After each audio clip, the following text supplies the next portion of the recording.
Hai Sobat Lentera, Tera News kembali hadir menyapa Anda dengan membawakan sederet informasi terhangat dan inspiratif.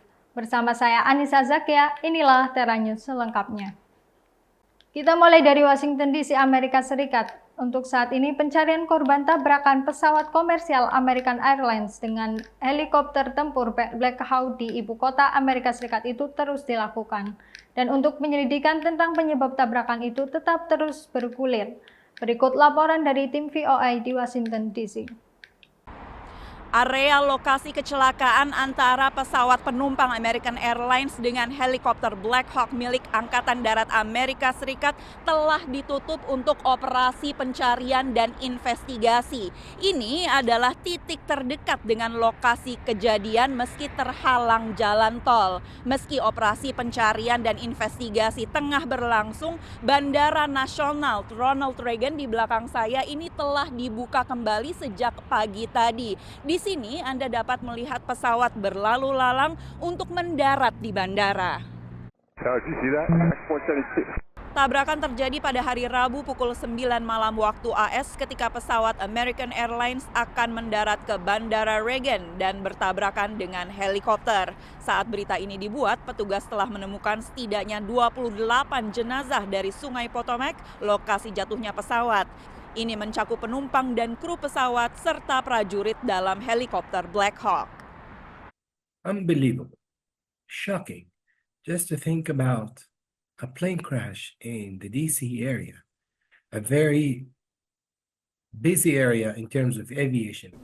You know, some of the people on the plane is even a bigger blow. We just wish them well and like the families, the courage and the strength to make the next step. It's a tragedy, a horrible loss of life for those 64 souls on that civilian airliner and of course the 3 soldiers in that Black Hawk. Pada Kamis pagi, upaya penyelamatan telah diubah statusnya menjadi upaya pencarian korban. Petugas penyelamat meyakini seluruh orang baik di pesawat maupun di helikopter yang jumlahnya 67 orang meninggal dunia. Petugas mengatakan sangat kecil kemungkinan ada penumpang selamat mengingat pesawat jatuh ke Sungai Potomac dengan suhu mendekati titik beku 1,5 derajat Celcius meski sebagian es telah mencair. Dengan suhu tersebut, petugas mengatakan tubuh manusia hanya bisa bertahan 15-20 menit sebelum mengalami hipotermia. Kondisi beku ini juga menjadi tantangan bagi petugas pencarian. Petugas telah menemukan badan pesawat yang terbelah menjadi 3, serta bangkai helikopter ditemukan terbalik di dalam aliran sungai. Dari Washington DC, saya Valdia Baraputri beserta tim VOA. Kita ke berita selanjutnya, ratusan siswa SMA Negeri 1 Porong Sidoarjo gelar doa bersama di sekolah. Bersamaan dengan kegiatan doa bersama itu, Kepala Sekolah juga sampaikan permintaan maaf karena telah memberikan izin ke siswa berangkat ke Malang yang berujung kecelakaan.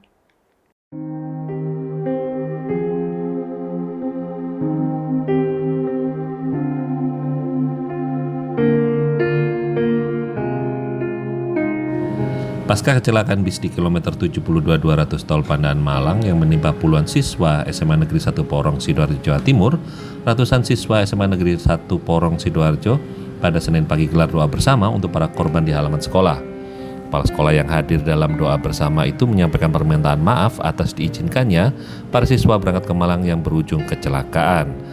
Hari pertama masuk sekolah awal pekan ini di SMA Negeri 1 Porong Sidoarjo ditandai dengan aksi doa bersama ratusan siswa di halaman sekolah. Sebelum masuk ke ruang kelas untuk memulai aktivitas belajar mengajar, ratusan siswa didampingi sejumlah guru, pembimbing, dan kepala sekolah berkumpul di halaman sekolah untuk melakukan doa bersama. Selain kirim doa untuk almarhum Nafiri Arimbi Maharani, salah satu siswi yang meninggal dunia dalam kecelakaan bis di kilometer 72-200 tol Pandaan Malang tersebut, ratusan siswa-siswi SMA Negeri 1 Porong Sidoarjo ini juga mendoakan rekan-rekan mereka yang hingga kini masih dirawat di rumah sakit karena mengalami luka dampak kecelakaan tersebut.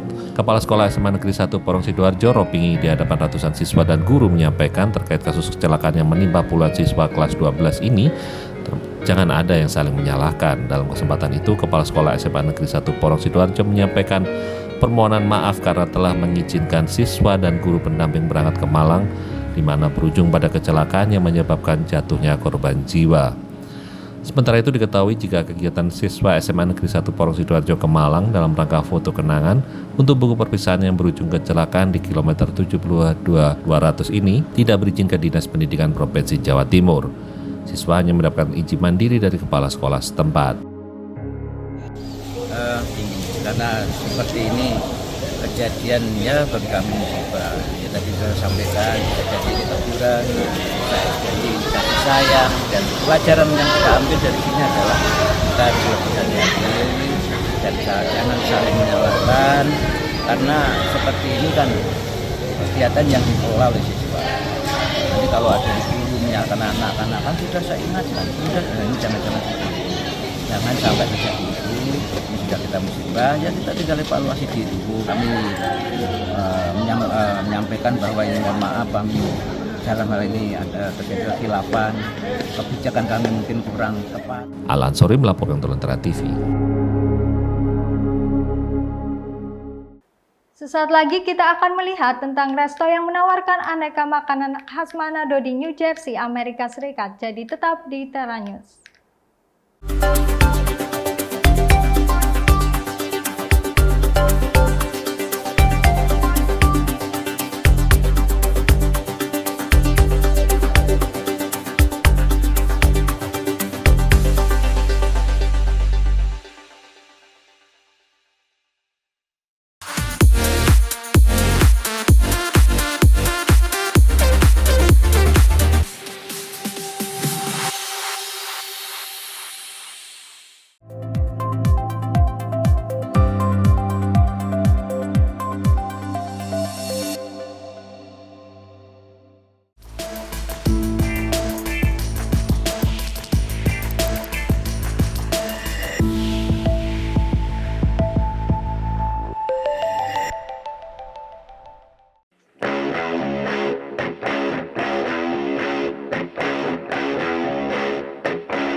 Di Tas Market, ya, sebuah resto yang berada tak jauh di New Jersey, Amerika Serikat ini mencoba mengenalkan aneka khas makanan dari kota Manado, Indonesia. Resto yang dikelola oleh sebuah keluarga asli dari Manado ini ternyata setiap tahunnya berhasil peroleh penghargaan bisnis terbaik dari organisasi Kadin setempat. Nah, ini sekarang kita lagi ada di New Jersey dan kita akan menuju sebuah kota kecil sebenarnya sih, suburb gitu ya, nggak jauh dari pusat kota New Jersey. Dan Main Street ini pernah terpilih tepatnya tahun lalu 2023 itu meraih penghargaan sebagai Main Street terbaik.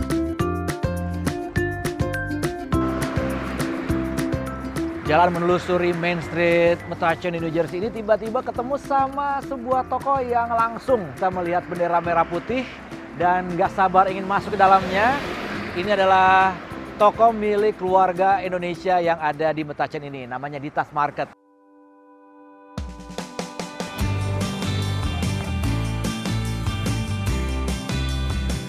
Saya tuh seneng masak di rumah.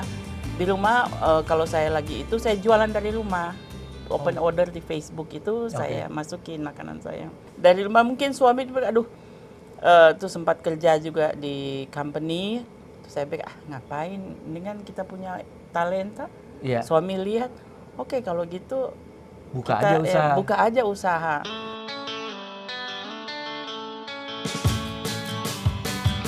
Karena kita tahu juga bikinnya langsung di sini. Ini wajib nih beli nih, kita bawa. Jadi bikinnya di dalam. Iya kita bikin ya, kita sementara proses. Ini yang kita pakai sendiri. Kalau kita jual kita pakai plastik yang depan. Jadi membuat tempenya itu fresh langsung di sini. Berapa lama ini biasanya, Bu? Biasa 3 hari. Dan ini dapurnya kita intip aja dari sini. Dan ini keluarga semua. Iya. Bisa kita perkenalkan juga. Ada Julia, Lolita. Dan nanti kita ngobrol juga nih, karena ini juga chef sebenarnya nih. Punya restoran juga terkenal di Jakarta nih. Kemudian Nadia. Nah, masak di sana dengan masak di sini perbedaannya apa yang paling dirasakan? Cabai rawit yang beda. Oh, beda cabenya? Beda, bukan beda ya. Jadi kita di sini yang harus di bawah, level bawah. Oh, ya kalau di sana aslinya pedas ya? Iya, kalau sana ciri khas masakan Manado itu pasti pedas. Semua serba cabai ya. Tapi kalau di sini kita harus pakai sweet bell pepper supaya balance. Oh, oke. Paling sulit bikin apa di Amerika? Mungkin di Indonesia gampang karena Kalau bahan-bahan. Kalau di sini paling apa? sulit itu kita bumbu. Bumbu ya? Karena kita harus kasih tahu ciri khas Indonesianya. Sedangkan bumbu sini kan ikut musim. Oh bener. Itu dia ya. Jadi ada yang menu-menu yang kita harus pakai kemangi. Kita nggak pakai kemangi. Pakainya apa dong? Ya kita pakai daun bawang aja. Oh. Dan kita harus ada daun kunyit. Sedangkan daun kunyit sama daun jeruk itu di sini nggak ada. Kita harus kirim dari Indonesia. Come here quite often. Actually, my wife loves the eggplant. Typically, we don't eat eggplant like this, and we don't have a lot of spicy food. I like spicy. Some of it's very spicy for me, too spicy. But generally, all very good. I don't eat a lot of beef, but the beef is very good. And I like the chicken. Lemongrass chicken is my favorite. Wah, luar biasa. Baru buka 2 tahun, Ya ini kita langsung juga dapat penghargaan setiap tahunnya. ini kita dapat Bangga ini.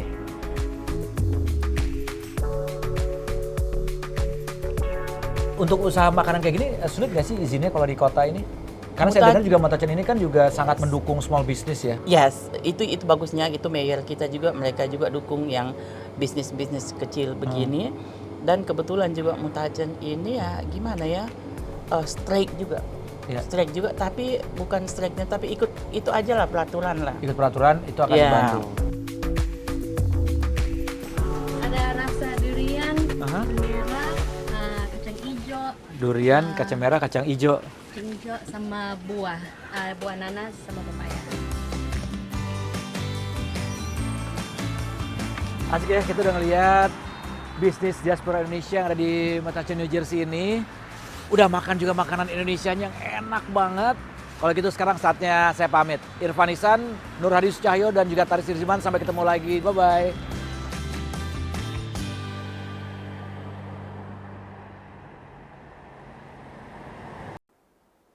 Penjualan TV di Amerika Serikat ternyata seperti juga penjualan smartphone. Beberapa tahun terakhir relatif stagnan.